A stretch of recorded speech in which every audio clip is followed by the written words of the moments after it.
Obras públicas no Brasil. É um assunto e tanto, né? Gigante, super complexo, mas assim, fundamental para o país andar para frente.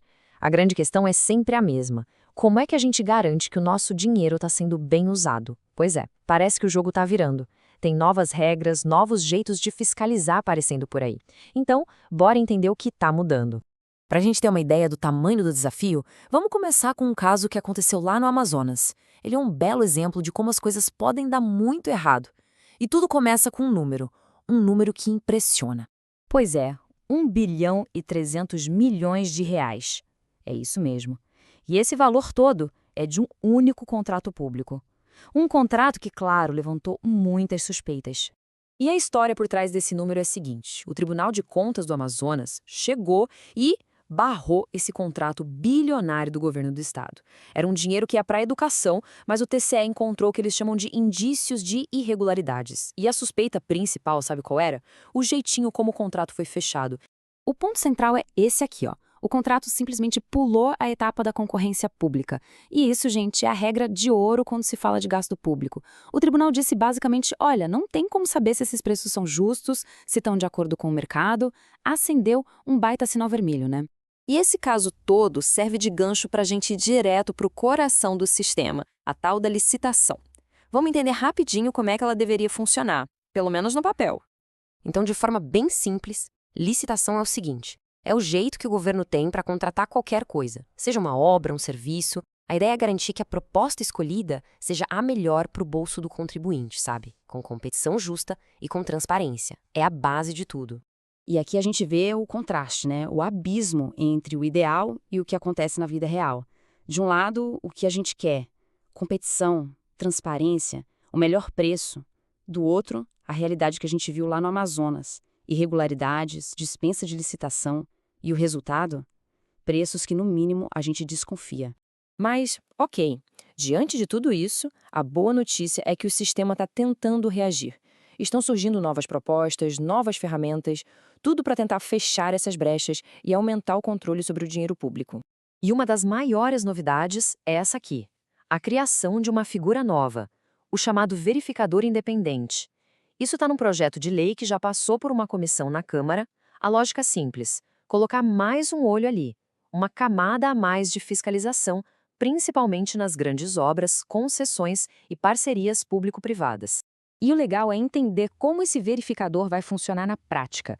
Primeiro, ele vai avaliar se o projeto está seguindo as regras. Importante, ele não tira a responsabilidade nem do governo, nem da empresa, ok? É uma camada a mais. Outro ponto-chave: tudo que ele apurar vira relatório público. E para ser um verificador, não é qualquer um não. Precisa ser acreditado por uma instituição séria, tipo o Inmetro, para garantir que a pessoa é independente e entende do riscado. Olha só essa fala do deputado Raimonde, que é o relator do projeto. Ela resume bem a ideia toda, né? O que se busca é dar mais segurança, tanto técnica quanto jurídica, e mais previsibilidade para esses grandes investimentos que o Brasil precisa tanto para crescer. Além disso, tem outra ferramenta poderosa entrando em campo: a tecnologia. A nova lei de licitações, por exemplo, diz que todo santo edital tem que ser publicado nesse portal, o PNCP. E não é opcional, não. Recentemente, o Tribunal de Contas do Paraná deixou bem claro: se não publicou lá, está irregular. Isso, convenhamos, é um passo enorme para a transparência. Só que não adianta nada ter um monte de regra boa no papel se quem está na ponta não souber aplicar, certo? Por isso, a capacitação é essencial. Olha que iniciativa bacana do Tribunal de Contas de Minas Gerais. Eles estão oferecendo um curso para essa galera que toca as licitações no dia a dia. O objetivo é justamente esse: deixar todo mundo mais afiado para garantir que o processo seja eficiente e seguro.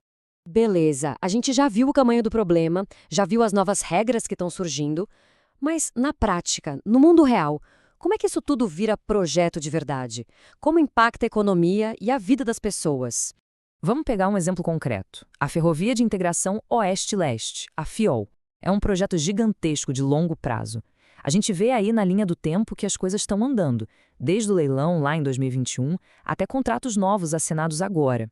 É exatamente nesse tipo de obra colossal que uma fiscalização mais rígida, com essas novas regras, pode mudar tudo. E por que a FIOL é tão importante? Pensa nela como uma artéria para o nosso país.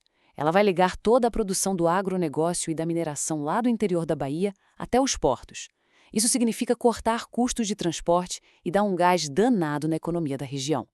Agora, vamos sair um pouco das mega-obras e falar de um impacto mais direto, mais humano. Guarda esse número aqui, 2.384.